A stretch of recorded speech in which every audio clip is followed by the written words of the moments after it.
Assalamualaikum warahmatullahi taala wabarakatuh dan salam sejahtera kepada semua pelajar-pelajar yang cikgu sayangi.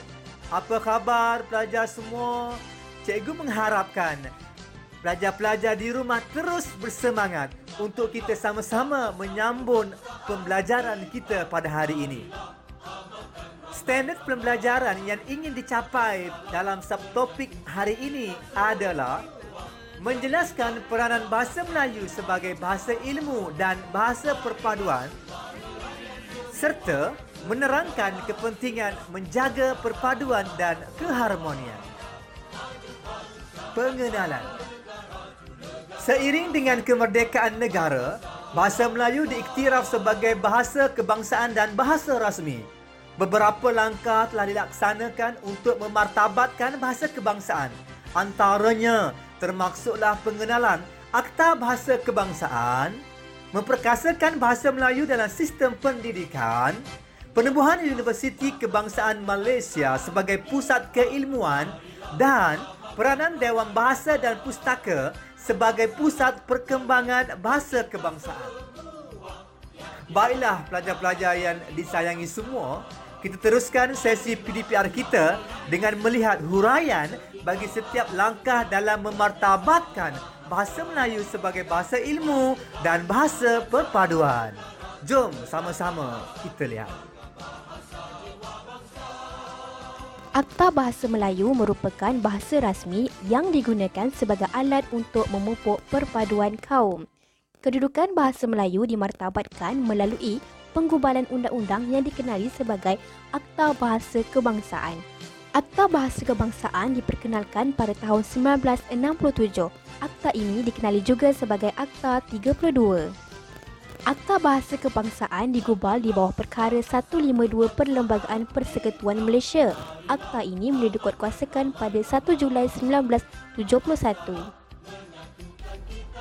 Kita teruskan dengan bahasa rasmi pentadbiran. Bahasa Melayu adalah merupakan bahasa rasmi yang telah menjadi antara unsur penggerak jentera pentadbiran negara.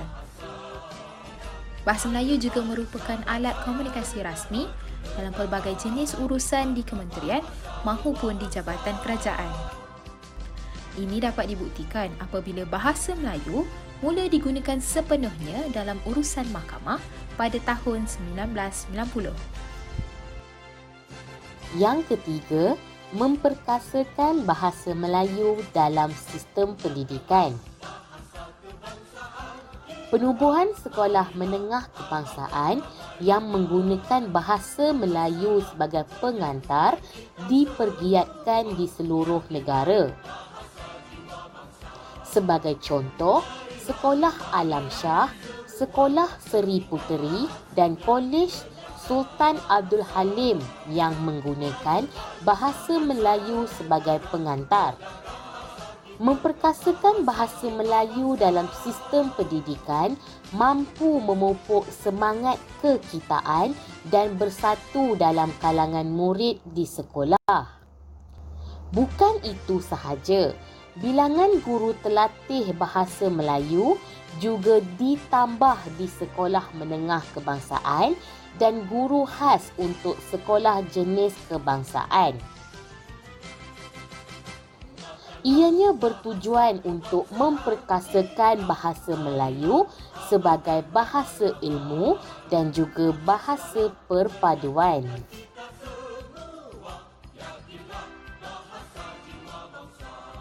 Penubuhan UKM merupakan usaha untuk memartabatkan bahasa Melayu sebagai bahasa ilmu.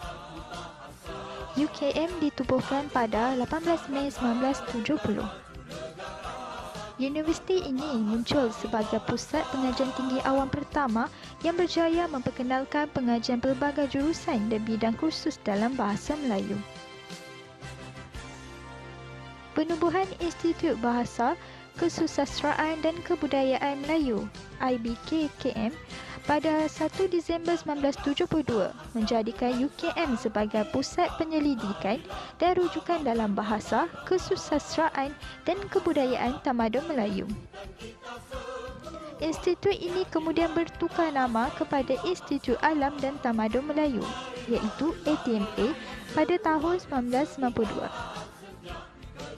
Institut ini menjadi tumpuan para penyelidik, sastrawan, karyawan dan budayawan daripada pelbagai kaum dari dalam dan luar negara. Pengiktirafan terhadap tokoh UKM seperti Muhammad Haji Saleh dan Siti Zainul Ismail sebagai sastrawan negara membuktikan kejayaan UKM sebagai pusat keilmuan bahasa Melayu.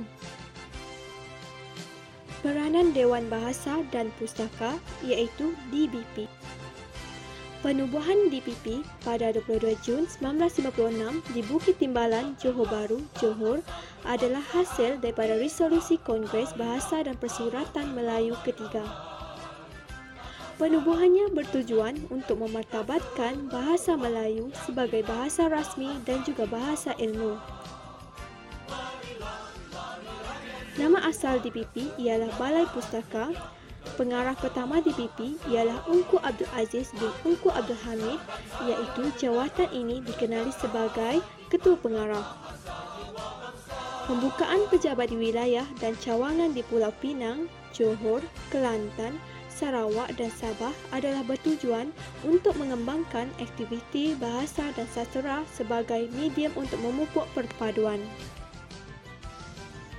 DBP juga memainkan peranan penting dalam mengembangkan bahasa dan sastera Melayu melalui penerbitan buku dan majalah, risalah, menganjurkan seminar dan bengkel serta pelbagai aktiviti bersempena dengan Minggu dan Bulan Bahasa Kebangsaan.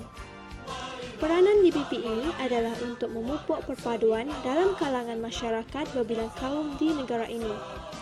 Slogan Bahasa Jiwa Bangsa telah dilancarkan pada tahun 1960 agar dapat mengukuhkan lagi pembinaan masyarakat yang bersatu padu melalui bahasa.